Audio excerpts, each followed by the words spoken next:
JD here, and as you can see, we are back on F1 25, and we are back with a brand new hot lap and track guide. This is something I'm planning to be pretty quick with. I want to upload about 2 to 3 of these a week, get the full calendar done. If you click the join button, I have got all of my setups that I have been using for online, for league racing practice, from 5 appers to 50%, sorry. I have actually uploaded that for every single track. So again, if you become a YouTube member, click that join button, you will get full access to that.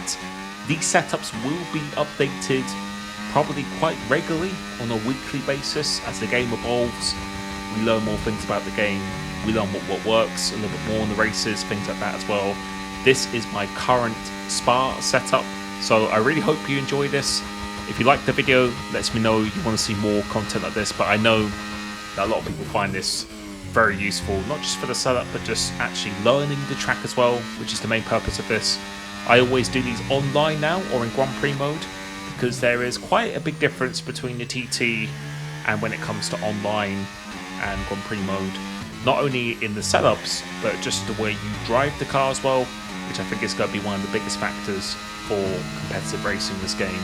And this up here felt like it could have been so much quicker. The last sector wasn't particularly great. The first 2 sectors really good. I was quite annoyed at myself because after this I was on a lap that was about 2 to 3 tenths faster. So going through here, yeah, this corner, you can see didn't really nail that, but I will be going over that very shortly when we go have a bit more of a detailed look. But this setup here was working very well. This is the one I've been using online. Spa actually it was really nice in this game, although it hasn't been laser scanned or anything like that. Just the curbs and everything, I really enjoyed the flow of this. You see going down to 2nd gear for this final chicane, and yeah, this final chicane could have been a little bit better, but overall this is a pretty good lap, and I think it's going to be a good one to take you through and teach you about the references and things I think are very important. So if you move to the actual lap itself, so before we even start the lap, make sure you're in hot lap and get a nice wide entry onto this pit straight. You really carry a lot of momentum doing it, so make sure you definitely do that for a qualifying lap. Get in the DRS and go into this turn 1. This turn 1 is very crucial because you've got such a huge straight after this. So pretty much just before this 100-meter board, that's what you want to be braking, turning. Really pay attention to my braking. As I turn, I'm releasing it more and more. Watch the throttle. Once I start to unwind the wheel, then I really go into power. So whatever I do with the steering wheel is really mirrored with the pedal inputs. So really pay attention to that in all the future videos.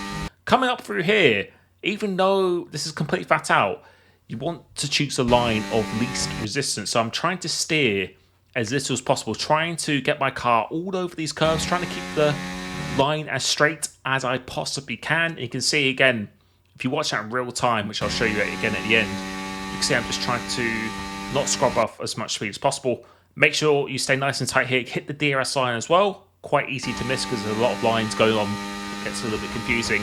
And you see changing my brake bias now. So 54 for turn 1, now it's 50%. And if you look at the ERS, we're currently in hot lap. We're about to change this down to medium because you need to save deployment for this lap. So kind of just between the 100 and then the 50 board, that's your braking turning in.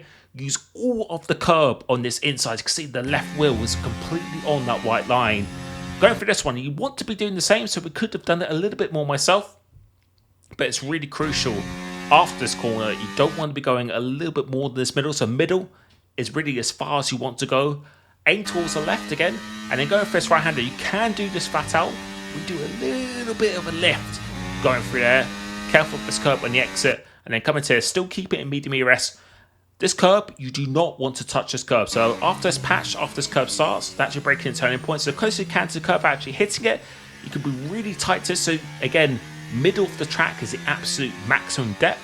You want to go through to here, really aggressive on the power, and then you want to be aiming for this AMS board right here. Going that straight line just before you get there, that is where you turn in. This corner, I think you need like gear 4.5. That would have been perfect through there. Getting the ERS just a little bit on the exit, and then coming into here just after the 50-meter board, that's where you are turning completely flat out. So now you're in hot lap again. So ERS in the exit at the corner before, then back down to hot lap. Now you keep it in hot lap to the end of the lap itself. Going to this right-hander, this is where we are going to actually go back down to medium, with the ERS. So medium into here, then after this curb starts, this is where you're braking and turning so close as you can, actually not touching the curb itself. And then you want to get as close to these as you possibly can. So you can actually ride this curb a little bit, helps a bit with the rotation. And then once you're in the middle of the track between these two corners, that's where you then start turning in. If you look at the throttle, we aren't coming off the throttle completely, so just a little lift of the throttle, then back on it again.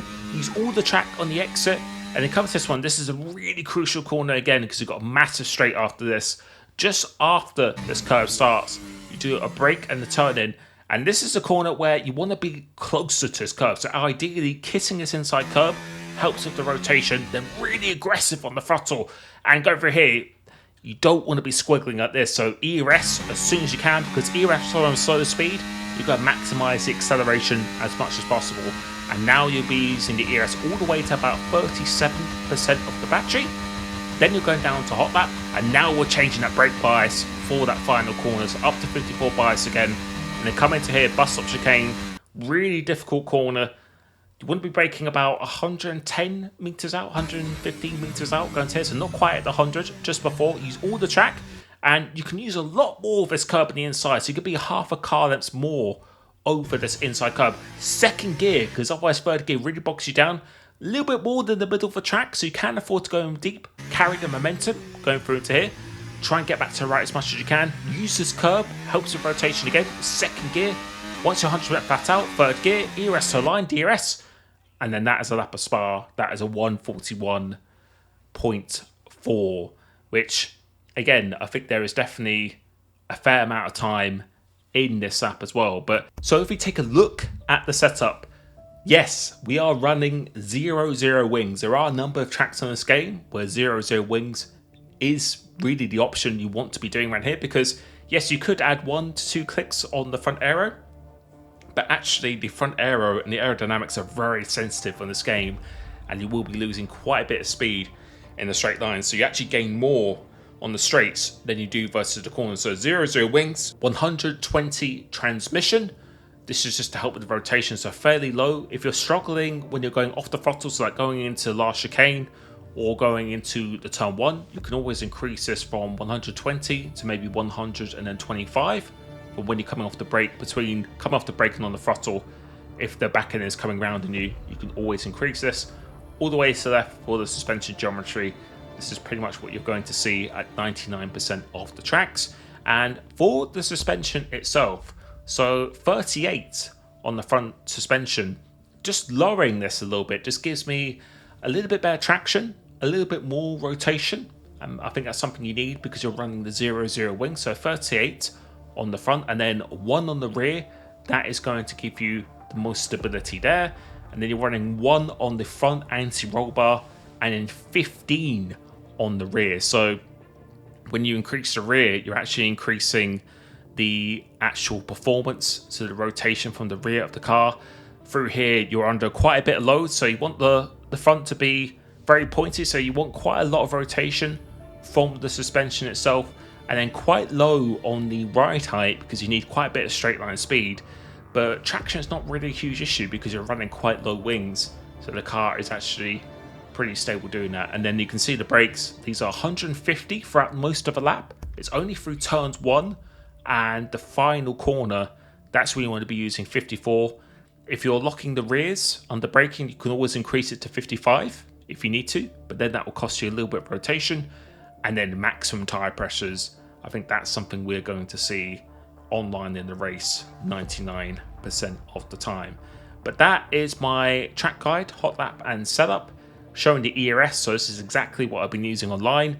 Again, if you hit the join button, you'll get access to all of my setups in advance. I will be doing a video on every single track using my setups online. But again, I will be updating my setups quite frequently as well. Also, if you do become a member, you get to speak to me directly, get a discount at one-to-one coaching at coachlimitless.com. But I really hope you enjoyed this. I'll leave you with the full lap uninterrupted now, so I'll let you enjoy that, and I will catch you very, very soon. Peace.